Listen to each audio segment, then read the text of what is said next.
داستان ایمان فروشوں کی قسط نمبر 222۔ وہ آگے چل پڑے، چٹانیں اونچی ہوتی گئیں، آگے پہاڑیاں آ گئیں۔ سردار رک گیا اور اس نے ساری پارٹی کو بھی روک دیا۔ اس نے استقبال کرنے والوں سے سرگوشی میں کہا، یہ نہ بھولنا کہ یہ سب حبشی ہیں، ان کا مذہب عجیب و غریب ہے اور ان کی عادتیں اور رسومات تمہیں حیران کر دیں گی۔ احتیاط کرنی ہے کہ جیسی کیسی مضحکہ خیز حرکت کریں اسے احترام کی نگاہ سے دیکھنا۔ ہم انہیں مذہب کے نام پر لائے ہیں، انہیں جھانسا دیا ہے کہ انہیں اس جگہ لے جا رہے ہیں جہاں خدا رہتا ہے، وہ خدا جو ریت کو پیاسا رکھتا، سورج کو آگ دیتا اور آسمان سے بجلی اور پانی برساتا ہے۔ ایک مشکل پیش آئے گی، یہ لوگ جنگ سے پہلے انسانی قربانی دینے کے قائل ہیں۔ یہ ان کا سردار بتائے گا کہ قربانی مرد کی دینی ہے یا عورت کی، یا ایک مرد اور ایک عورت کی۔ اگر ہم نے ان کی یہ رسم پوری کر دی تو پھر انہیں لڑائی میں دیکھنا، قاہرہ کی اینٹ سے اینٹ بجا دیں گے۔ سلطان صلاح الدین ایوبی کی یہ فوج ان کے سامنے ایک دن سے زیادہ نہ ٹھہر سکے گی۔ سردار نے سب سے کہا، سجدے میں گر پڑو، تم خدا کے گھر میں آ گئے ہو۔ سب سجدے میں گر پڑے، سردار کے کہنے پر اٹھے اور سردار کے پیچھے چل پڑے۔ یہ سوڈانی حبشی تھے جنہیں مصر میں داخل کیا جا رہا تھا۔ انہیں چھپانے کے لیے اس پہاڑی خطے کا انتخاب کیا گیا تھا۔ فرعونوں کے وقتوں کے غار جو دراصل زمین دوز عمارتیں تھیں، بہت بڑی فوج کو گھوڑوں اور اونٹوں سمیت چھپا سکتی تھیں۔ سوڈان میں خونخوار حبشیوں کو ان کے مذہب اور توہم پرستی کے ذریعے اکٹھا کر کے فوجوں کے خلاف لڑنے کی ٹریننگ دی جا رہی تھی۔ لڑنے کے تو وہ ماہر تھے، ان کے قبیلوں کی جنگیں ہوتی رہتی تھیں۔ تیر اندازی اور نشانے پر برچی پھینکنے کے وہ ماہر تھے۔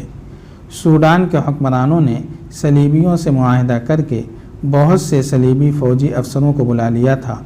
وہ ان حبشیوں کو منظم اور باقاعدہ کمانڈ کے تحت لڑنے کی ٹریننگ دے رہے تھے۔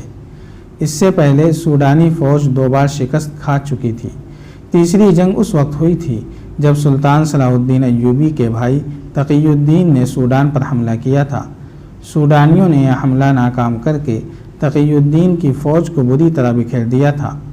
تقی الدین سلطان صلاح الدین ایوبی کی مدد سے اپنی بچی کھچی فوج واپس لے آیا تھا۔ اس میں سوڈانیوں کی ناکامی یہ تھی کہ انہوں نے تقی الدین کا تعاقب نہ کیا اور مصر پر حملہ نہ کیا۔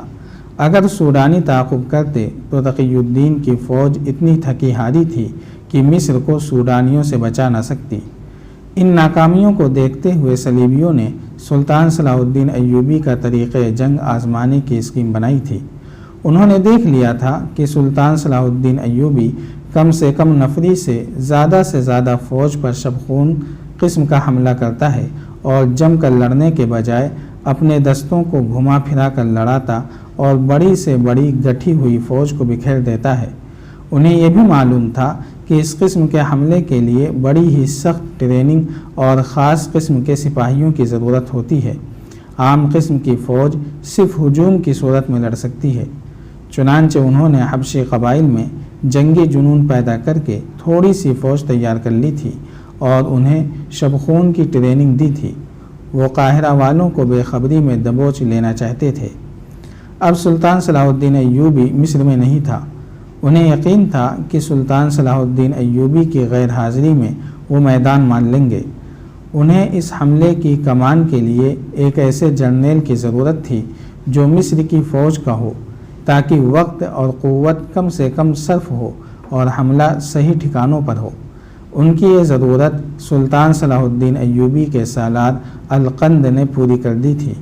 سوڈان کے حبشیوں کی فوج کو چھپانے کے انتظامات القند نے ہی کیے تھے۔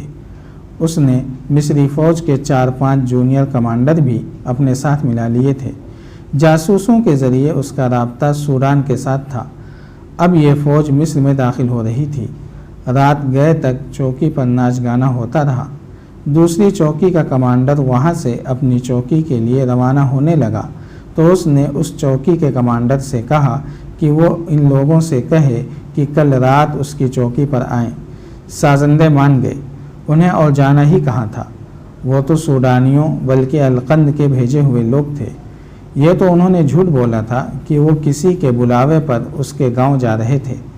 ان کے ذمے یہی کام تھا کہ ان 2 چوکیوں پر پانی پینے کے بہانے رکیں اور ایسی باتیں کریں کہ چوکیوں کے کمانڈر ان کے جال میں آ جائیں۔ ناچنے والی لڑکیاں دلکش تھیں، کمانڈر ان کے جال میں آ گیا۔ اس نے دریا والی چوکی کے کمانڈر کو بھی بلا لیا اور 50 حبشی سرحد پار کر کے پہاڑیوں کے پیٹ میں غائب ہو گئے۔ اگلی رات دونوں رقاصائیں دریا والی چوکی پر جا پہنچی اور وہاں بھی رونق پیدا کی گئی جو اس چوکی پر کی گئی تھی۔ رات کے دوسرے پہر دریا کے ساتھ ساتھ گشت کرنے والے 2 سپاہی واپس آ گئے۔ ان کی جگہ دوسرے 2 سپاہی روانہ ہونے لگے۔ انہیں ساتھیوں نے کہا کہ وہ یہ رونق چھوڑ کر نہ جائیں۔ کمانڈر اس وقت لڑکیوں اور ان کے رقص میں مست تھے، لیکن وہ دونوں یہ کہہ کر چل پڑے کہ وہ اپنے فرض میں کوتاہی نہیں کرنا چاہتے۔ یہ وہی 2 سپاہی تھے جنہیں 2 لڑکیوں نے محبت کا اظہار کر کے کہا تھا کہ وہ اپنے بوڑھے خاوندوں سے نجات حاصل کر کے ان کے ساتھ جانا چاہتی ہیں۔ انہیں فرض کا اتنا خیال نہیں تھا جتنا ان لڑکیوں کے پاس پہنچنے کا اشتیاق تھا۔ لڑکیوں نے انہیں کہا تھا کہ وہ انہیں ملیں گی۔ اس سے پہلے وہ آہستہ آہستہ چلتے رکتے اور چلتے تھے، مگر اس رات چوکی سے ذرا دور ہوتے ہی انہوں نے گھوڑے دوڑا دیے۔